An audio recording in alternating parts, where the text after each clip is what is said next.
Morning. It's like 6:30 in the morning, something right now. And I took a heavy shot of some cannabis tea when I woke up because I wasn't feeling that great.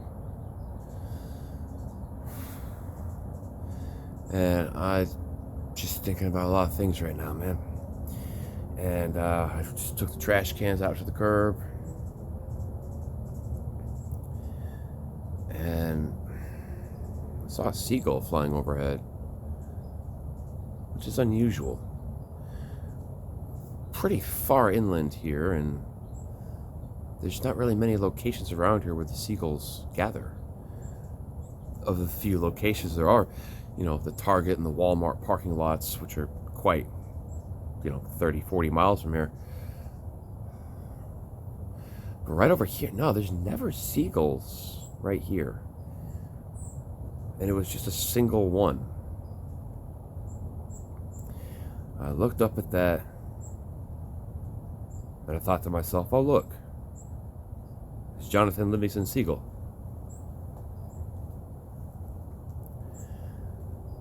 And, I'm 40 years old living in this modern era. How many people who watch this channel even know what Johnathan Livingston Seagull is? Some of you do. I know some of you do, but I'm sure there's plenty of you who don't. Probably have no idea what the hell I'm even talking about.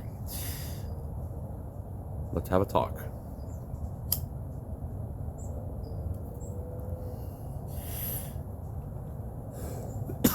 This was originally a book. And it was such a prolific book in its time that eventually it got made into a movie. And making a movie out of talking seagulls in a time well before computer graphics or 3D modeling meant having to go out into nature and recording seagulls.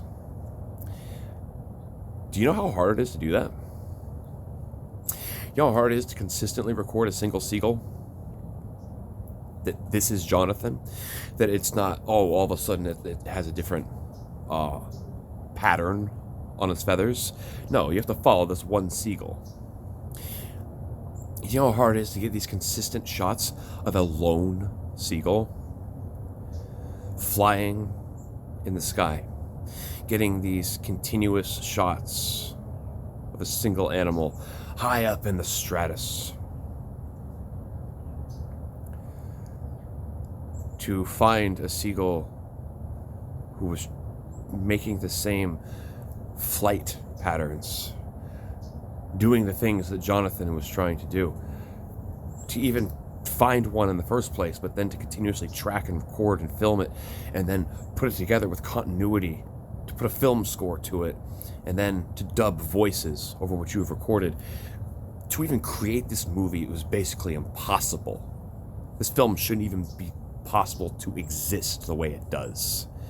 The only reason it does is through the unrelenting determination that was required to make it, which frankly is what Johnathan himself embodies.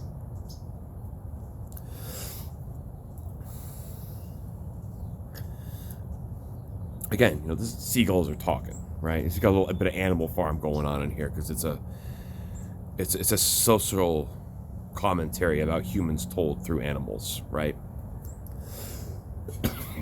Johnathan, he's part of the flock, and the flock's rules are absolute. You must not stand out. You must not do things that others are not doing. Johnathan can't stand living that way. Instead, he spends time in whimsy, daydreaming, fantasizing. What would it be like to be a hawk or an eagle? But more than anything, what would it be like to be a falcon? Because I gotta go fast. I want to go as fast as possible. I want to go faster than any seagull has ever gone before. And so he spends time in his youth trying to figure out how to adjust his wingtips and how tight should I bring my wings in and where should the primaries be when I'm on a dive, and how should I be tucking my feet and my talons in, and just trying to learn how to be more than a seagull. For surely there is more to life than blindly obeying what others tell me I should be doing and eating garbage. There is surely more to life than this.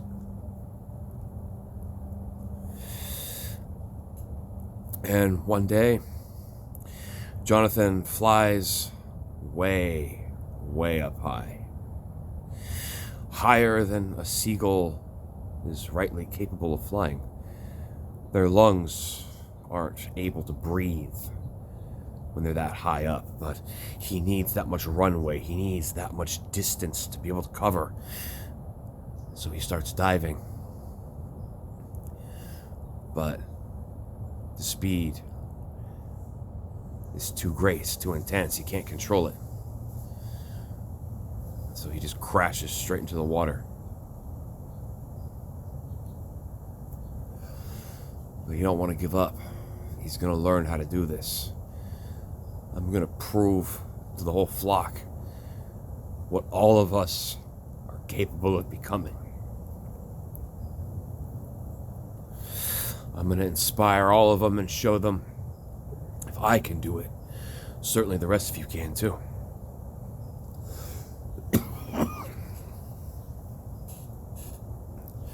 And then he learns through constant trial and error and failure the exact position that everything needs to be to achieve that monstrous speed. And still struggling to control it, he tries to fly over his flock as they're feeding on a fresh garbage pile.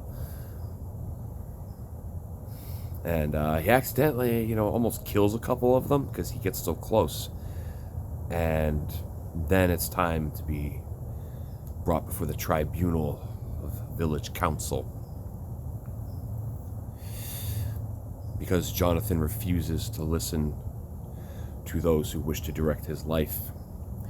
He is to be exiled and banished from the flock, because if you aren't going to do what the flock does, then you don't get to be part of it.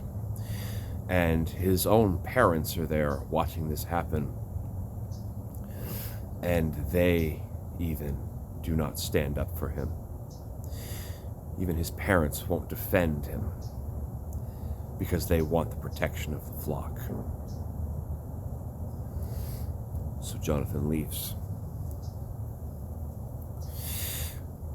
to go discover what he alone will be able to know, because nobody else wants to hear it, apparently. And that's when he encounters one of my favorite literary characters of all time, the absolute dick raptor who just, my Sky.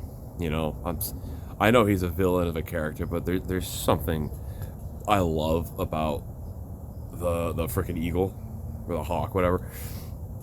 He's just so cantankerous. You can't talk to him, you can't reason with him. Jonathan's just looking for a clean, open airspace so he can practice his diving, get his speed up to levels beyond what a seagull should be able to reach. But then he just gets torn to shreds by a vicious, angry, territorial bird who won't let him be in peace either. Personally, I've always kind of taken it as, I don't know, to me there's a bit of an analog there of, Jesus being tempted by Satan in the wilderness. It's not one-to-one, but, it calls that to mind, to me, at least, Be carnal, and be aggressive, and succeed.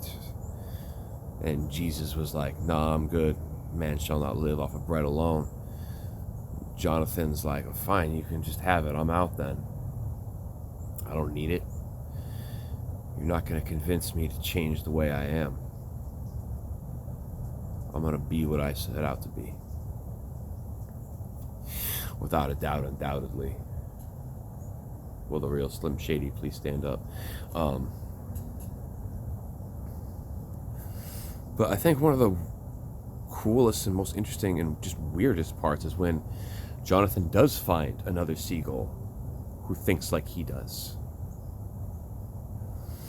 And he is then taught how to do like Dragon Ball Z instant transmission.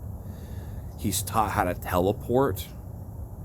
Because this one dude is trying to tell him, it's like, why do you want to go so fast? Are you just trying to go from one point to another as quickly as possible? I can show you how to do that. And, you know, they're like just standing on some, wow, squirrel. They're just like on like a cliffside or something, having a talk. And then he tells Johnathan, like, here, look, I'll show you the fastest way to move. And then there's not a scene transition. It's just as though the camera, like, it's going from camera 1 to camera 2. But now they're inside of a cave where there's like a little trickling waterfall inside of the limestone cavern. And Johnathan is there now as well. And he's like, what did you just do? How are we here now? And I cannot word for word explain the words of the elder, but I can paraphrase them as best I can, is that, you know, our minds and our hearts take us where we want them to go. And by that same token, we can also put our hearts and minds where we want them. I know it sounds like the same thing, but there's two, those are the two sides to the coin.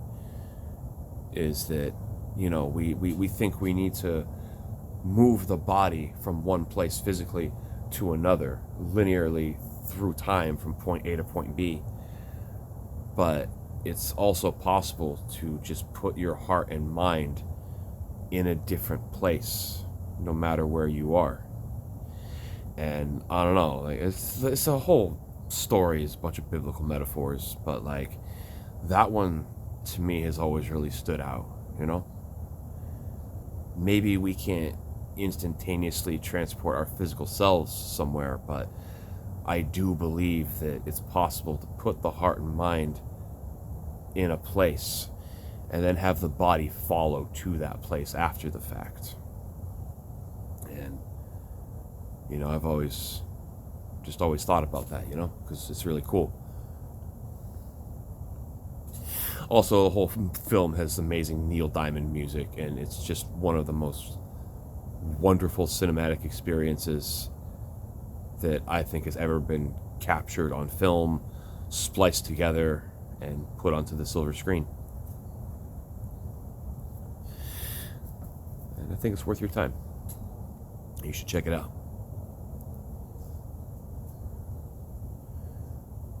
I think that there's a little bit of Johnathan Livingston Seagull in all of us. There is an individual in all of us that wants to express itself to the utmost. But all too often, we don't. Because we're too afraid to lose the protection of the flock.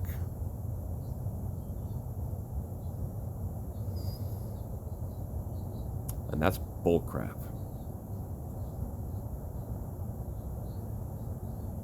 The flock sometimes doesn't protect you.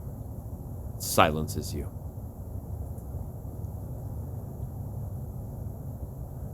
Break free. And that's what I got to say. Thanks for your time. Thanks for listening. Appreciate you. God bless. I'm out.